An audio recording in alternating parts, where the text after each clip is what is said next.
Good morning students, আশা করি তোমরা সবাই খুব ভালো আছো। আমিও খুব ভালো আছি। আমি তোমাদের ভূগোল বিষয়ের শিক্ষক মানস স্যার। আজকে আমি চলে এসেছি তোমাদের কাছে আরও নতুন বিষয় সম্পর্কে আলোচনা করবার জন্য। তবে নতুন বিষয় সম্পর্কে আলোচনা করব ঠিকই, হয়তো তবে সেটা বিষয়টা তোমাদের অনেকখানি জানা, কারণ তোমরা ইতিমধ্যেই আবহবিকার যে অধ্যায়, সে আবহবিকারের অধ্যায় সম্পর্কে কিন্তু তোমরা অনেকখানি তথ্য জানতে পেরেছ, বিষয় সম্পর্কে তোমরা সম্পূর্ণ তথ্য জানতে পেরেছ। আজকে আমাদের কি কাজ হবে বলো তো?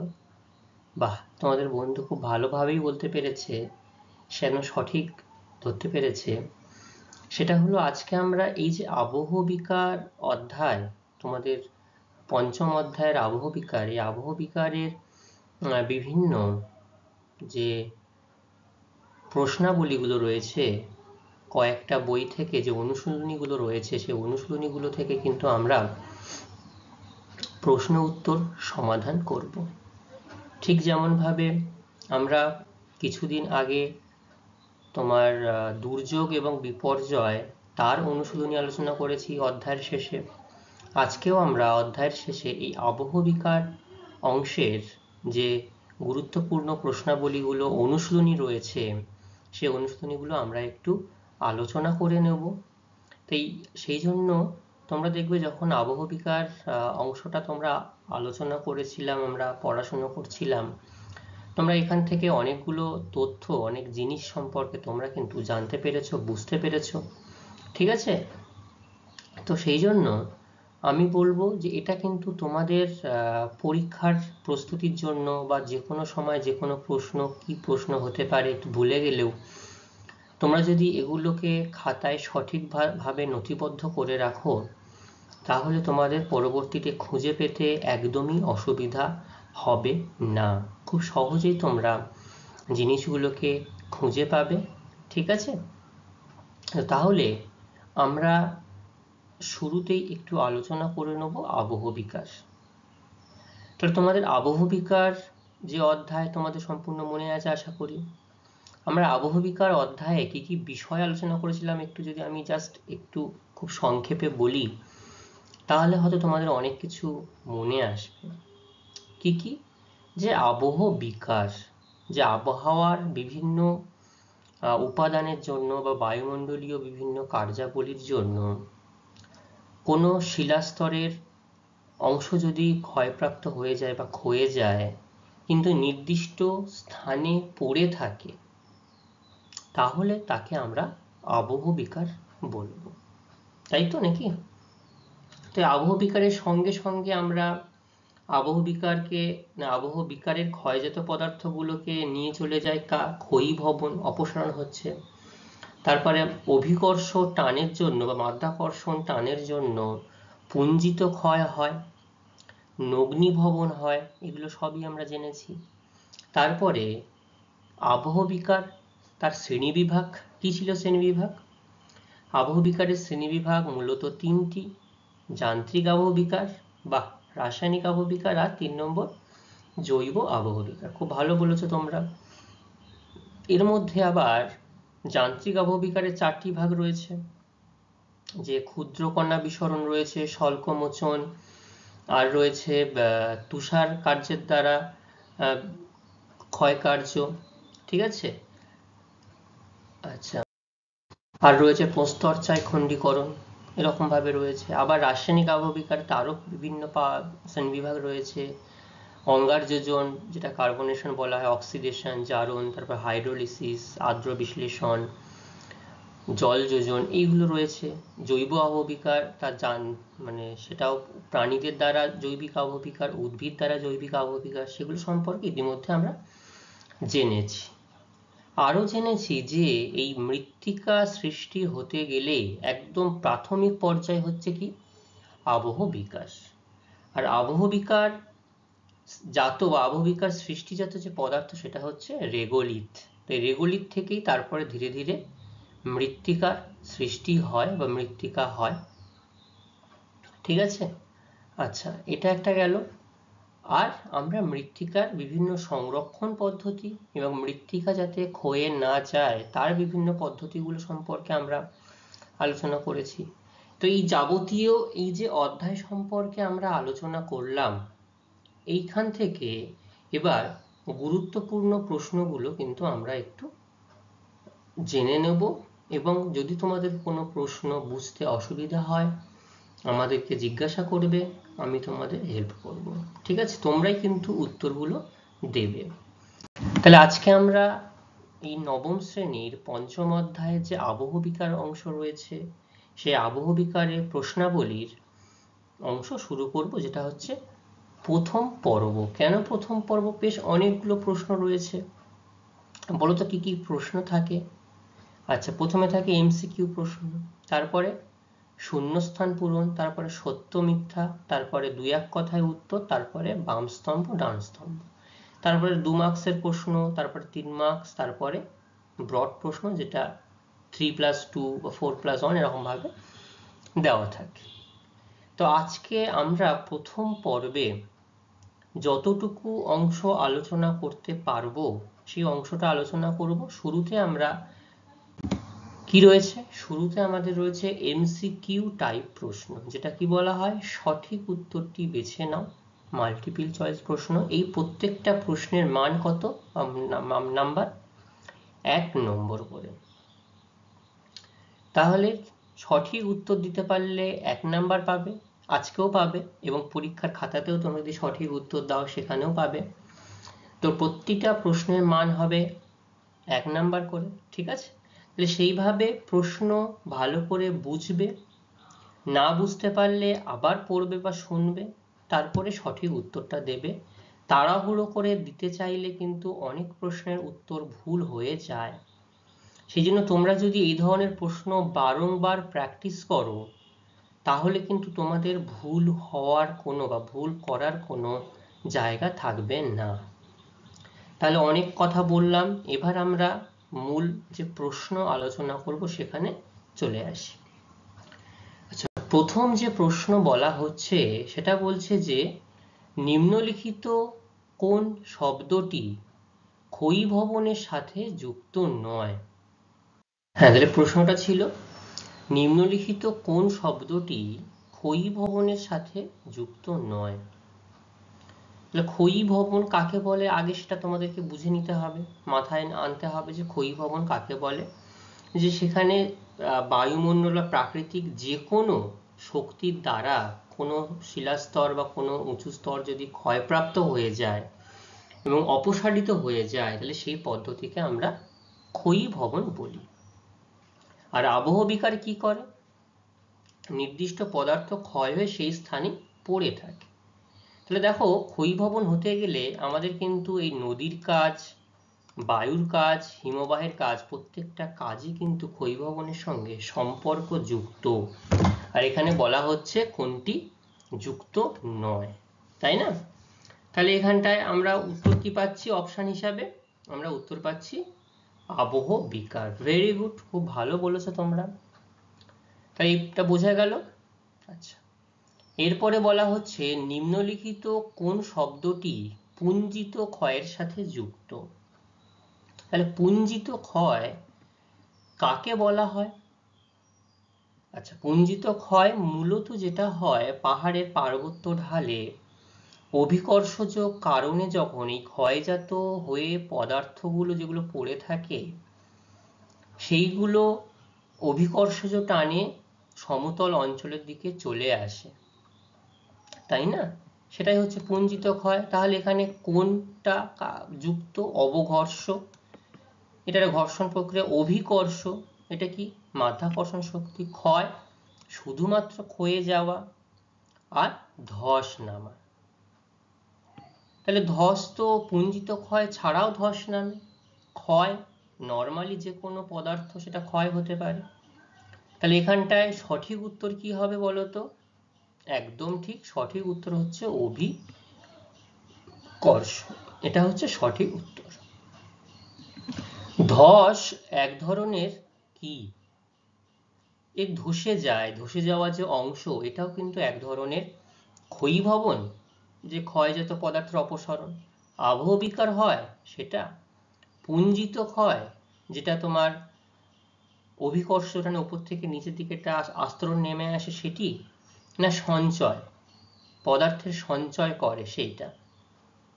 সঠিক উত্তর তোমাদের কি মনে হচ্ছে বলো? চারটি অপশন দেখে আমি চারটি অপশনই তোমাদের সামনে আলোচনা করলাম এবং তোমরা নিজেরাও বললে একদম ঠিক। সঠিক উত্তর হবে এখানে পুঞ্জিত ক্ষয় হচ্ছে সঠিক উত্তর।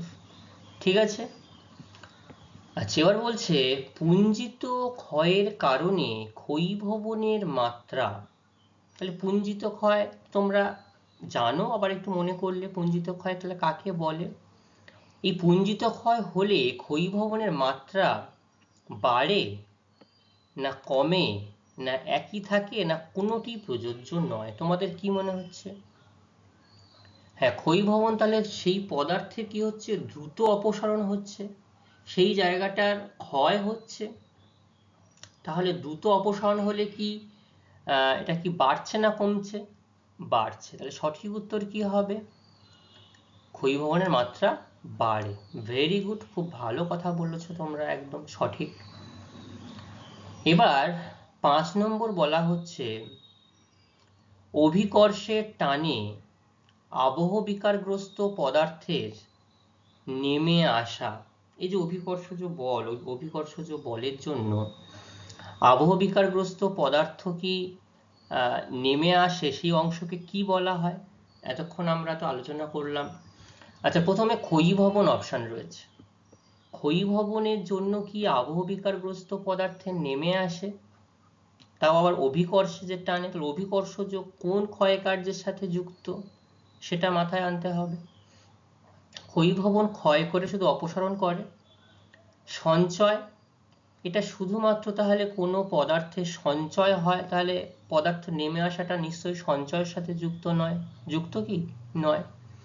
দ্রবণ, এটা রাসায়নিক আবহ বিকার প্রক্রিয়া হতে পারে বা নদীর একটা জলপ্রবাহজনিত ক্ষয়, দ্রবণ ক্ষয় যেটা বলা হতে পারে, কিন্তু অভিকর্ষের সঙ্গে দ্রবণের কোনো সম্পর্ক নেই।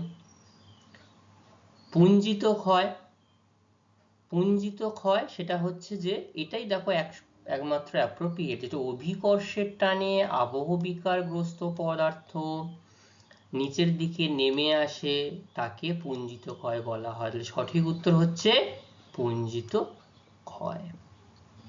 বোঝা গেল? খুব ভালো। তাহলে আমরা একটু এবার দ্রুত একবার করে প্রশ্নের উত্তরগুলো বলে নিই। নিম্নলিখিত কোন শব্দটি ক্ষয়ীভবনের সাথে যুক্ত নয়? এই অপশনগুলো থেকে আবহ বিকার যুক্ত নয়। নিম্নলিখিত কোন শব্দটি পুঞ্জিত ক্ষয়ের সাথে যুক্ত? অভিকর্ষ। ধস এক ধরনের পুঞ্জিত ক্ষয়। পুঞ্জিত ক্ষয়ের কারণে ক্ষয়ীভবনের মাত্রা বাড়ে। অভিকর্ষের টানে আবহ বিকারগ্রস্ত পদার্থের নেমে আসাকে পুঞ্জিত ক্ষয় বলা হয়। ঠিক আছে, তাহলে এখান থেকে 5টি প্রশ্ন আমরা আলোচনা করলাম। এবার আরো কয়েকগুলো প্রশ্ন আছে, এটা কি কি? নগ্নিভবন ঘটে, তাহলে নগ্নিভবন কাকে বলা হয় সেটা আগে জানতে হবে। যেটা যে পদার্থের উপরিস্তর প্রাকৃতিক বিভিন্ন শক্তির কার্যের দ্বারা যখন সম্পূর্ণভাবে অপসারিত হয়ে উপরের স্তরটা নগ্ন হয়ে যায় বা বাইরে বেরিয়ে আসে শিলাস্তরটা, তাকেই বলা হয় নগ্নিভবন। তাহলে নগ্নিভবন প্রক্রিয়া শুধুমাত্র আবহ বিকারের জন্য ঘটে নয়। ক্ষয়ীভবন শুধুমাত্র অপসারণ করে, আর পুঞ্জিত ক্ষয় কি করে? আবহ বিকারজাত পদার্থ ক্ষয়ীভবনের ফলে অপসারণ পদার্থ পুঞ্জিত ক্ষয় সবকিছু নিয়ে অভিকর্ষের টানে মাটির দিকে নেমে আসে, তাই না? তাহলে সেই জন্য নগ্নিভবন ইজিক্যাল টু আমরা আলোচনা করেছিলাম আবহ বিকার প্লাস ক্ষয়ীভবন প্লাস পুঞ্জিত ক্ষয়। তাহলে এখানে সঠিক উত্তরটি কি হবে? উল্লিখিত 3টি কারণেই নগ্নিভবন ঘটতে দেখা যায়, তাই না? আচ্ছা, এবার যে পরবর্তী প্রশ্ন সেটা বলা হচ্ছে শিলা ফাটার আওয়াজ পাওয়া যায় কোন আবহ বিকার প্রক্রিয়ায়? দেখো কোন আবহবিকার প্রক্রিয়ায় শিলা ফাটার আওয়াজ পাওয়া যায়? এবং এখানে প্রত্যেকটি যে অপশনগুলো দেওয়া হয়েছে যান্ত্রিক আবহবিকারের অপশন। শ্রেণীবিভাগ, স্বল্পমোচনে কি হয়? স্বল্পমোচনে একদম ঠিক বলেছ, পেঁয়াজের খোসার মতো আস্তরণটা বা স্বল্প বা ছাল যেন ছালের মতো ছাড়িয়ে পড়ে যায়, সেটা হচ্ছে স্বল্পমোচন। ক্ষুদ্রকণা বিসরণ, ক্ষুদ্রকণা বিসরণ যে ছোট ছোট যখন অসমসত্ব শিলা থাকে, সেই শিলাগুলো যখন মূল শিলা থেকে বিচ্ছিন্ন হয়ে যায় গুলির মতো কিন্তু আওয়াজ হয়, এটা একটা গেল। প্রস্তর চাই খণ্ডীকরণ, বড় বড় যে ব্লক থাকে সেটা কি হয় আয়তাকারের হিসাবে, আয়তাকার জ্যামিতিক আকারের জন্য এটা কিন্তু ভেঙে মূল শিলা থেকে বিচ্ছিন্ন হয়ে যায়। তুষারের কার্য কি হয়? কোনো পর্বত বা পাহাড়ের গায়ে যে ফাটল রয়েছে তার মধ্যে জল জমা হয়ে যখন বরফে পরিণত হয়, সেই বরফ পরিণত হওয়ার ফলে কিন্তু এই আবহবিকার লক্ষ্য করা যায়, বা তখন শিলাকে ফাটিয়ে দেয়, বরফের আয়তন কি হয় বেড়ে যায়, সেটা তুষারের কার্য। তাহলে এখানটাতে কোনটা অ্যাপ্রোপ্রিয়েট হলো? একদম ঠিক, ক্ষুদ্রকণা বিসরণ, এটার জন্যই কিন্তু গুলির আওয়াজ শোনা যায় মরু অঞ্চলে, বিশেষ করে দুপুর বা বিকেলের দিকে এই ধরনের আওয়াজ শুনতে পাওয়া যায়। ঠিক আছে, আচ্ছা পরবর্তী প্রশ্ন, নিম্নলিখিত কোন আবহবিকারের প্রক্রিয়াটি মরুভূমি অঞ্চলে সবচেয়ে বেশি ঘটে? কোন আবহবিকারের প্রক্রিয়া নিম্নলিখিত? তাহলে বলছে নিম্নলিখিত কোন আবহবিকারের প্রক্রিয়াটি মরুভূমি অঞ্চলে বেশি ঘটে? মরুভূমি অঞ্চলের ওয়েদার কেমন? উষ্ণ ওয়েদার। এই উষ্ণ ওয়েদারে কি ধরনের আবহবিকার ঘটতে পারে? 1 নম্বর ক্ষুদ্রকণা বিসরণ, এটা কিন্তু মরুভূমি অঞ্চলেই এই ক্ষুদ্রকণা বিসরণ অতিমাত্রায় দেখতে পাওয়া যায়। তুষারের কার্য কোথায়? মরুভূমি অঞ্চলে কি হয়? হয় না। কোথায় হয়? মেরু অঞ্চলে বা পাহাড়ি পার্বত্য অঞ্চলে, যেখানে বরফ জমতে পারবে। জারণ, এটা একটা রাসায়নিক প্রক্রিয়া যার জন্য আর্দ্র পরিবেশ দরকার, অঙ্গার যোজন, এর জন্য বৃষ্টিপাতের প্রয়োজন। তাহলে এখান থেকে আমরা সঠিক উত্তর হিসাবে কি পেলাম খুঁজে? একদম ঠিক, ক্ষুদ্রকণা বিসরণ। খুব ভালো বলছো তোমরা কিন্তু উত্তরগুলো, ঠিক আছে। আচ্ছা এবার বলা হচ্ছে আন্টার্কটিকা অঞ্চলে নিম্নলিখিত কোন আবহবিকারের প্রক্রিয়া সবচেয়ে বেশি ঘটে? তাহলে আন্টার্কটিকা মানে কি ধরনের অঞ্চল আগে মনে করো? সম্পূর্ণ বরফাবৃত পাহাড়, বরফাবৃত অঞ্চল। তো সেখানে বরফ থাকা মানে তুষারের কাজটাই সেখানে হয়। প্রথমেই বলেছে তুষারের কার্য। জারণ কাকে বলে? অক্সিজেনের উপস্থিতিতে কোনো শিলায় যখন মরচে পড়ে। খুব ভালো। স্বল্পমোচন, হ্যাঁ যখন পেঁয়াজের খোসার মতো শিলার আস্তরণ ছাড়িয়ে পড়ে যায় সেটা স্বল্পমোচন। আর জলযোজন, শিলার সাথে জলের রাসায়নিক বিক্রিয়ার ফলে যে বিক্রিয়া হয় সেটা হচ্ছে জলযোজন, তাই না? তাহলে এখান থেকে সঠিক উত্তরটি কোনটা বলো? তুষারের কার্য, এটাই হচ্ছে রাইট অ্যান্সার, একদম সঠিক বলেছ। তারপরে চুনাপাথরের যুক্ত অঞ্চলে কোন রাসায়নিক আবহবিকারের প্রাধান্য বেশি? 1 নম্বর জারণ, যেটা অক্সিডেশন বলা হয়। জারণে কি হয়? লোহা সমৃদ্ধ শিলায় মরচে পড়ে। জলযোজন, জল ও শিলার রাসায়নিক বিক্রিয়া। আর্দ্র বিশ্লেষণ, আর বলা হচ্ছে অঙ্গার যোজন, যেটাকে কার্বনেশন বলা হয়ে থাকে। ঠিক আছে, তো এখানে কোনটা হয়? চুনাপাথর। চুনাপাথরের সংকেত কি জানো? CaCO3, calcium carbonate. এর সঙ্গে যখন জল H2O যোগ হয় তখন কি হয় বলতো? একদম ঠিক, ক্যালসিয়াম বাইকার্বনেট, তাই না? CaH2CO3(2). তাহলে এইটা হচ্ছে যে প্রক্রিয়া হয় সেটা হচ্ছে অঙ্গার যোজন, মনে থাকবে। তাই এই 5টি প্রশ্ন আমরা দ্রুত একবার একটু বলে নিই যাতে সবার খুব ভালোভাবে মনে থাকে। নগ্নিভবন ঘটে উল্লিখিত 3টি কারণে, অর্থাৎ এখানে উল্লিখিত আবহবিকার, ক্ষয়ীভবন এবং পুঞ্জিত ক্ষয় উল্লেখ করা রয়েছে বলে সব তিনটি কারণেই ঘটতে পারে। তারপরে শিলা ফাটার আওয়াজ পাওয়া যায় কোন আবহবিকার প্রক্রিয়ায়? ক্ষুদ্র কণা বিসরণের মাধ্যমে। নিম্নলিখিত কোন আবহবিকারের প্রক্রিয়াটি মরুভূমি অঞ্চলে সবচেয়ে বেশি ঘটে? ক্ষুদ্র কণা বিসরণ। আন্টার্কটিকা অঞ্চলে নিম্নলিখিত কোন আবহবিকারের প্রক্রিয়া সবচেয়ে বেশি ঘটে? তুষারের কার্য। চুনাপাথর যুক্ত অঞ্চলে কোন রাসায়নিক আবহবিকারের প্রাধান্য বেশি? জারণ, অঙ্গার যোজন। আমি অপশনগুলো বলতে চাইছিলাম কিন্তু একটাই যেহেতু আমরা অপশন বলছি, অঙ্গার যোজন। ঠিক আছে, আচ্ছা এবার পরবর্তী প্রশ্ন কি আছে দেখি।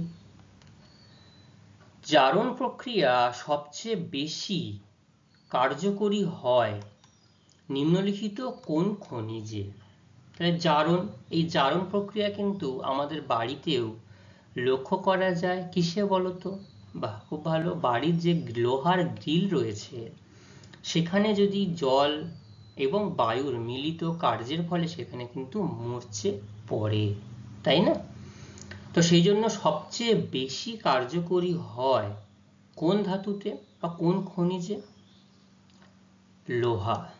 লোহাযুক্ত যে ধাতু বা খনিজ রয়েছে সেখানেই এই জারণ প্রক্রিয়া সবচেয়ে বেশি কার্যকরী হয়। মনে থাকবে সবার।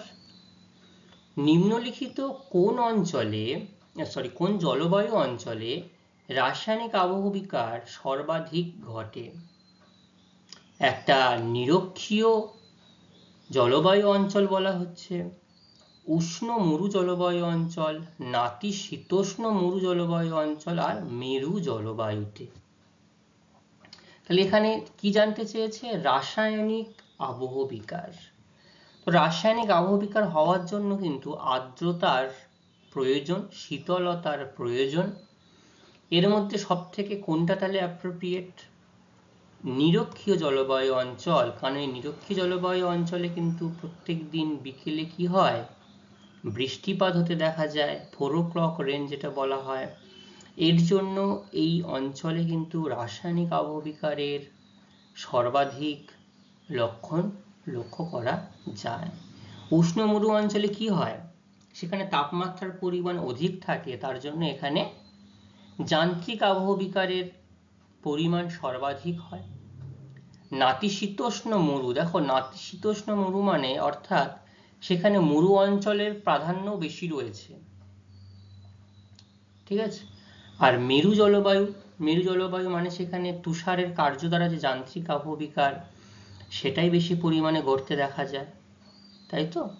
তাহলে এখান থেকে আমরা সঠিক উত্তর কি বাছলাম? নিরক্ষীয় জলবায়ু হচ্ছে সঠিক উত্তর।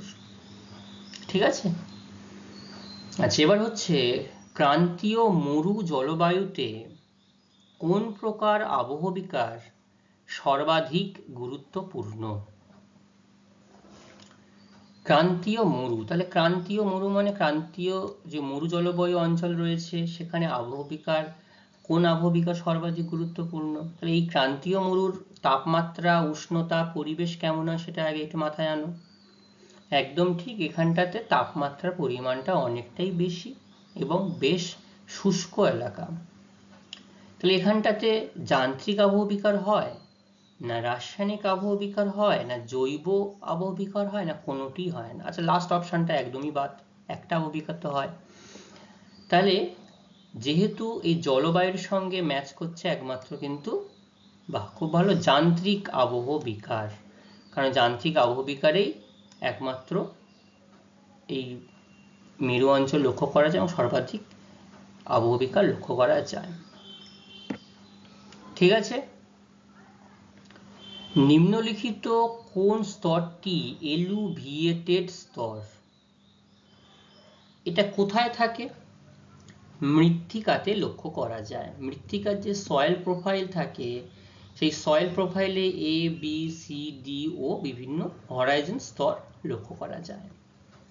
তো এখানে প্রথমে যে স্তরটি থাকে এলুভিয়েটেড স্তর, তারপরে ইলুভিয়েটেড স্তর। তো একদম প্রথম যে স্তর এলুভিয়েটেড স্তর, এই স্তরে কি হয়, মৃত্তিকার উপরের স্তরের যে খনিজ পদার্থ বিভিন্ন স্তরগুলো থাকে বা অংশগুলো থাকে, খনিজ অংশ থাকে, সেই অংশগুলো ধুয়ে নিচের দিকে চলে যায়, এটাকে বলা হয় এলুভিয়েশন। আর ওই নির্দিষ্ট স্তরকে কি বলা হয়, এলুভিয়েটেড স্তর বলা হয়ে থাকে। তাহলে এইটা কোন স্তরের সাথে যুক্ত, একদম শুরুতেই যে স্তর রয়েছে সেটা হচ্ছে এ স্তর, একদম তোমরা সঠিক বলেছো, এ হচ্ছে শুরুতে। ঠিক আছে, এরপর বলা হচ্ছে ল্যাটেরাইট মাটি সৃষ্টি হয় কোন জলবায়ুতে, ক্রান্তীয় জলবায়ু, নাতিশীতোষ্ণ জলবায়ু, মেরু জলবায়ু আর মরু জলবায়ু।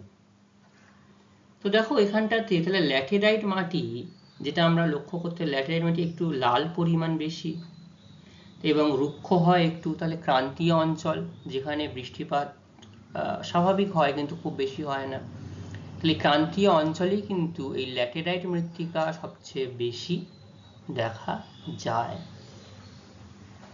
ঠিক আছে, বোঝা গেল তাহলে সবার, ক্রান্তীয় অঞ্চলেই কিন্তু ল্যাটেরাইট মৃত্তিকা সৃষ্টি হয়। ঠিক আছে, আচ্ছা আচ্ছা আমরা দ্রুত একবার একটু বলে নিই। জারণ প্রক্রিয়া সবচেয়ে বেশি কার্যকরী হয় নিম্নলিখিত কোন খনিজে, লোহা। নিম্নলিখিত কোন জলবায়ু অঞ্চলে রাসায়নিক আবহবিকার সর্বাধিক ঘটে, নিরক্ষীয় জলবায়ু অঞ্চলে। ক্রান্তীয় মরু জলবায়ুতে কোন প্রকার আবহবিকার সর্বাধিক গুরুত্বপূর্ণ, যান্ত্রিক আবহবিকার। নিম্নলিখিত কোন স্তরটি এলুভিয়েটেড স্তর, এ স্তর। ল্যাটেরাইট মাটি সৃষ্টি হয় কোন জলবায়ুতে, ক্রান্তীয় জলবায়ুতে। ঠিক আছে, বোঝা গেল তাহলে সবার। আচ্ছা এবার যে পরবর্তী যে প্রশ্নগুলো রয়েছে সেইগুলো এবার আমরা আলোচনা করি একটু। এবার বলা হচ্ছে মৃত্তিকার এ স্তর, অর্থাৎ কি স্তর আমরা এখন আলোচনা করলাম, এলুভিয়েটেড স্তর, বা খুব ভালো। এই স্তর থেকে যখন বি স্তরে অর্থাৎ ঠিক তার নিচের স্তরে যখন পদার্থের অপসারণ হয়, সেই অপসারণকে কি বলা হয়, হিউমিফিকেশন, খনিজকরণ অর্থাৎ হিউমাস পদার্থের অপসারণ হলে হিউমিফিকেশন, খনিজ পদার্থের অপসারণ হলে মিনারেলাইজেশন, তারপরে ইলুভিয়েশন, তারপরে এলুভিয়েশন। তাহলে প্রথম স্তরটা এলুভিয়েশন, এটা আমাদের সঠিক উত্তর নয়, সঠিক উত্তর হচ্ছে ইলুভিয়েশন, তাই তো। আচ্ছা বোঝা গেল তাহলে এ স্তর থেকে বি স্তরে যখন পদার্থের অপসারণ হয় সেইটা, তাহলে এখানে আমাদের সঠিক উত্তর হবে এলুভিয়েশন। ঠিক আছে, কারণ ইলুভিয়েশন বি স্তর থেকে তার পরবর্তী ধাপে যখন পদার্থের অপসারণ হয় সেটা হচ্ছে ইলুভিয়েশন। প্রথমে হচ্ছে এলুভিয়েটেড স্তর থাকে, তারপরে ইলুভিয়েটেড স্তর থাকে। একদম প্রাথমিক স্তর কি মৃত্তিকার, এ স্তর। এই এ স্তর থেকে অর্থাৎ প্রথম স্তর থেকে যখন নিচের স্তরে আসে সেটাই বলা হচ্ছে এলুভিয়েশন। সঠিক উত্তর কি হবে, এলুভিয়েশন। ঠিক আছে, আচ্ছা এবার দেখো পরবর্তী প্রশ্ন, শিলায় মরচে পড়ে যে প্রক্রিয়ায়, তা হলো কার্বনেশন, হাইড্রেশন, অক্সিডেশন, সলিউশন। তাহলে শিলায় এই যে মরচে পড়ছে এটা আমরা কি বলি, কার্বনেশন মানে অঙ্গার যোজন, যেটা লক্ষ্য করা যায় চুনাপাথর সমৃদ্ধ অঞ্চলে, হাইড্রেশন যেটা জল যোজন, অক্সিডেশন যেটা জারণ, সলিউশন দ্রবণ প্রক্রিয়া। তাহলে এখানে শিলায় মরচে পড়ার প্রক্রিয়া কি পদ্ধতি নামে পরিচিত, জারণ অর্থাৎ অক্সিডেশন হচ্ছে সঠিক উত্তর। বোঝা গেল। এরপরে হচ্ছে মরু অঞ্চলে যে আবহবিকার প্রক্রিয়া সর্বাধিক কার্যকর হয় তা হলো যান্ত্রিক আবহবিকার, রাসায়নিক আবহবিকার, জৈবিক আবহবিকার, জৈব যান্ত্রিক আবহবিকার। তাহলে কোন অঞ্চলের কথা বলা হয়েছে? মরু অঞ্চলে। মরু অঞ্চলে কোন আবহবিকার বেশি ঘটে? তোমরা ইতিমধ্যেই এরকম প্রশ্ন পেয়েছো, এবার কমন পাচ্ছি যেহেতু এটা আরো একটা বইয়ের অনুশীলনী আমরা প্র্যাকটিস করছি সেই জন্য। তাহলে সেটা হচ্ছে যান্ত্রিক আবহবিকার। এই যান্ত্রিক আবহবিকার মরু অঞ্চলে কিন্তু সর্বাধিক কার্যকর হয় বা হতে দেখা যায়। ঠিক আছে? আচ্ছা, এবার বলা হচ্ছে প্রাকৃতিক প্রক্রিয়াগুলির মধ্যে সবচেয়ে প্রথমে ঘটে যে প্রক্রিয়া সেটি কোনটি? আবহবিকার, পুঞ্জিত ক্ষয়, ক্ষয়ীভবন, আর বলা হচ্ছে নগ্নীভবন। তাহলে একদম শুরু তোমরা মনে করো কোনো ভূপৃষ্ঠের উপরিস্তরে যদি যে ক্ষয় কাজ শুরু হয় সেটা কোন কার্য দিয়ে শুরু হয়? একদম ঠিক বলেছো, আবহবিকার দিয়েই কিন্তু শুরু হয়, কারণ আবহবিকার এর ফলেই শিলাস্তর কিন্তু চূর্ণ বিচূর্ণ হয়, কিন্তু সেই স্থানে পড়ে থাকে। তারপরে সেটা ক্ষয়ীভবনের মাধ্যমে অপসারণ হয়ে গেল, আবার পুঞ্জিত ক্ষয়ের মাধ্যমে অভিকর্ষের টানে নিচে নেমে গেল, আবার নগ্নীভবনের মাধ্যমে সেই স্থানের উপরিস্তর যদি পুরো বিচ্ছিন্ন হয়ে যায়, নগ্ন হয়ে যায়, তখন সেটাকে আমরা নগ্নীভবন বলছি। তাহলে সবচেয়ে প্রথমে কি ঘটে? আবহবিকার। ঠিক আছে? পরবর্তী হচ্ছে আবহবিকারের সঙ্গে অপসারণ যুক্ত হলে তাকে কি বলা হয়? তার মানে বলা হচ্ছে আবহবিকার হয়েছে, এই আবহবিকারের সঙ্গে বা আবহবিকারিত পদার্থ যদি অপসারণ হয়ে অন্য কোথাও চলে যায়, সেই যে পদ্ধতি তাকে কি বলা হবে? তাকে কি বলা হয়? একদম ঠিক, কারণ এখানে দেখো তোমরা সঠিক উত্তর বলেছো ক্ষয়ীভবন, একদম সঠিক বলেছো। এখানে অপশানগুলো দেখো, আবহবিকারের সঙ্গে অপসারণ কিন্তু ক্ষয়ীভবনই হয়। পুঞ্জিত ক্ষয়, এতে আবার ক্ষয়ীভবন, আবহবিকার সব একসাথে কাজ করে। বিচূর্ণীভবন, আবহবিকারকেই বিচূর্ণীভবন বলা হয়। আর নগ্নীভবন, সম্পূর্ণ শিলাস্তরকে উপর করে বা উপরে নিয়ে চলে যাওয়াকে নগ্নীভবন বলা হয়। তাহলে এখানে সঠিক উত্তরটা কি দাঁড়ালো? ক্ষয়ীভবন, তাই তো? আচ্ছা, তাহলে এখানটাতে আমরা আরেকবার একটু দ্রুত রিপিট করে নিই। মৃত্তিকার এ স্তর থেকে বি স্তরে পদার্থের অপসারণ হলো এলুভিয়েশন। ঠিক আছে? শিলায় মরচে পড়ে যে প্রক্রিয়ায় তা হলো অক্সিডেশন। মরু অঞ্চলে যে আবহবিকার প্রক্রিয়া সর্বাধিক কার্যকর হয় সেটা হলো যান্ত্রিক আবহবিকার। প্রাকৃতিক প্রক্রিয়াগুলির মধ্যে সবচেয়ে প্রথমে ঘটে যে প্রক্রিয়া তা হলো আবহবিকার। আবহবিকারের সঙ্গে অপসারণ যুক্ত হলে তাকে কি বলা হয়? তাকে ক্ষয়ীভবন বলা হয়। ঠিক আছে? আচ্ছা, এবার আমরা পরবর্তী প্রশ্নগুলো দেখব। প্রথমে যে প্রশ্নটা সেটা হচ্ছে লোহাযুক্ত শিলায় অক্সিজেনের রাসায়নিক আবহবিকার হলো, মানে অক্সিজেনের উপস্থিতিতে যদি রাসায়নিক আবহবিকার হয় তাহলে সেটা কি বলা হবে? অঙ্গারযোজন, জারণ, দ্রবণ, বিজারণ। তাহলে অক্সিজেনের উপস্থিতিতে যদি লোহাযুক্ত শিলায় রাসায়নিক আবহবিকার হয় সেটাকে আমরা কি বলতে পারি? সেটাকে আমরা অক্সিডেশন বা জারণ প্রক্রিয়া বলি। কারণ এই জারণ প্রক্রিয়ার দ্বারাই কিন্তু শিলার উপরে বায়ুর সঙ্গে মিলিত কার্যের ফলে, মানে এই যে অক্সিজেন আর জল মিলিত কার্যের ফলেই কিন্তু শিলার উপরে কি পড়তে দেখা যায়?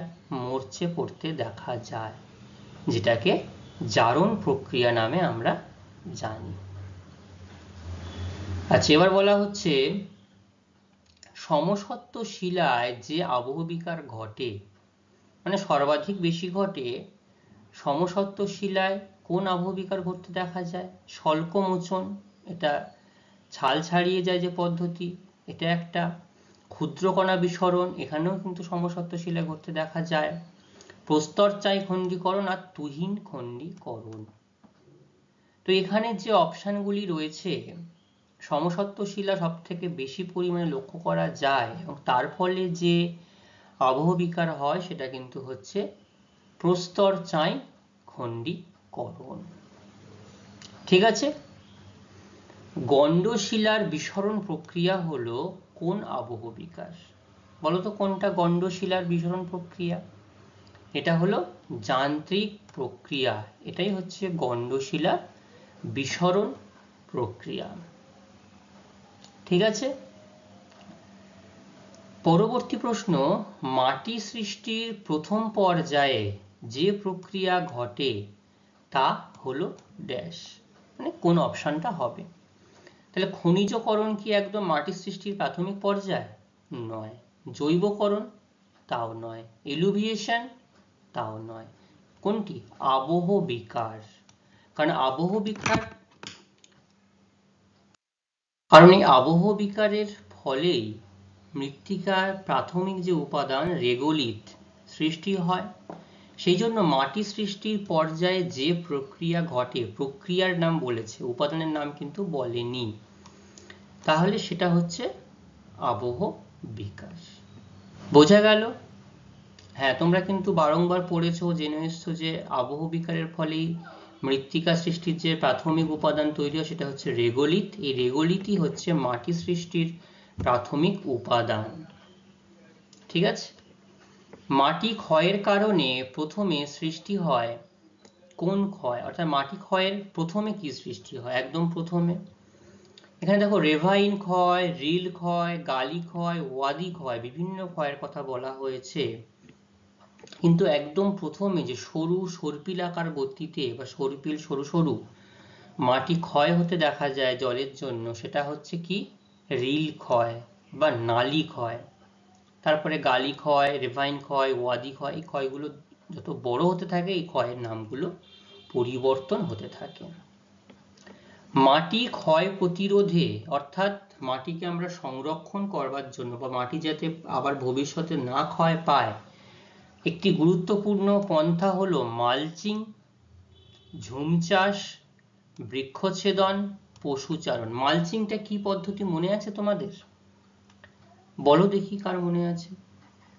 আচ্ছা, মালচিং হলো যে ফসল কেটে নেওয়ার পর যখন ফসলের অবশিষ্টাংশ, যেটাকে শিকড় সমেত যে অবশিষ্টাংশ মাটিতে থাকে, সেটা যদি না কেটে ফেলে রাখা যায় তাহলে সেই শিকড় কিন্তু মাটিকে জল এবং বায়ুর হাত থেকে রক্ষা করতে পারে, তাই না? তাহলে সেই পদ্ধতিটি হচ্ছে মালচিং পদ্ধতি। ঝুম চাষ কি? ঝুম চাষ তো একটা জায়গায় একটা নির্দিষ্ট আদিবাসীরা জায়গাটাকে পুড়িয়ে তারা সেখানে চাষবাস শুরু করে, সেটা ঝুম চাষ। এর প্রভাবে মাটির ক্ষয় আরো বৃদ্ধি পায়। বৃক্ষছেদন করলে মাটির ক্ষয় আরো বৃদ্ধি পায়। পশুচারণের মাধ্যমেও কিন্তু মাটির ক্ষয় বৃদ্ধি পায়। তাহলে এখানে সঠিক উত্তর কি? মালচিং হচ্ছে সঠিক উত্তর। বোঝা গেল? দ্রুত আমরা একটু বলি। লোহাযুক্ত শিলায় অক্সিজেনের রাসায়নিক আবহবিকার প্রক্রিয়া হলো জারণ। সমসত্ব শিলায় যে আবহবিকার ঘটে সেটা হচ্ছে প্রস্তরচায়ী খণ্ডীকরণ। গণ্ডশিলার বিসরণ প্রক্রিয়া হলো যান্ত্রিক আবহবিকার প্রক্রিয়া। মাটি সৃষ্টির প্রথম পর্যায়ে যে প্রক্রিয়া ঘটে সেটা হলো আবহবিকার। মাটি ক্ষয়ের প্রথমে সৃষ্টি হয় রিল ক্ষয়। মাটি ক্ষয় প্রতিরোধে একটি গুরুত্বপূর্ণ পন্থা হলো মালচিং। ঠিক আছে। তাহলে এতক্ষণে আমরা যা প্রশ্ন আলোচনা করলাম তোমরা সবাই বুঝতে পেরেছো আশা করি। কারোর কোনো বুঝতে অসুবিধা হয়নি? প্রশ্নগুলো সবাই খাতায় নোট ডাউন করে নিয়েছো? খুব ভালো। হ্যাঁ, ঠিকই বলেছো, এটা আবহবিকার নয়, এটা আমি পেলাম তোমাদের জন্য, দেখতে খুব ভালো লাগে, তোমাদের জন্য শেয়ার করলাম। যে একটা পাথরের ওপরে বৃক্ষের ছবি এঁকে থ্যাংক ইউ লেখা। ঠিক আছে। আচ্ছা, তাহলে এই আজকের ক্লাস আমাদের এই পর্যন্তই থাকবে। পরবর্তী ক্লাসে আমরা আবার শূন্যস্থান পূরণ এবং যে সত্য মিথ্যার যে অংশ সেগুলো আমরা বিস্তারিতভাবে আলোচনা করব। সবাইকে অসংখ্য ধন্যবাদ।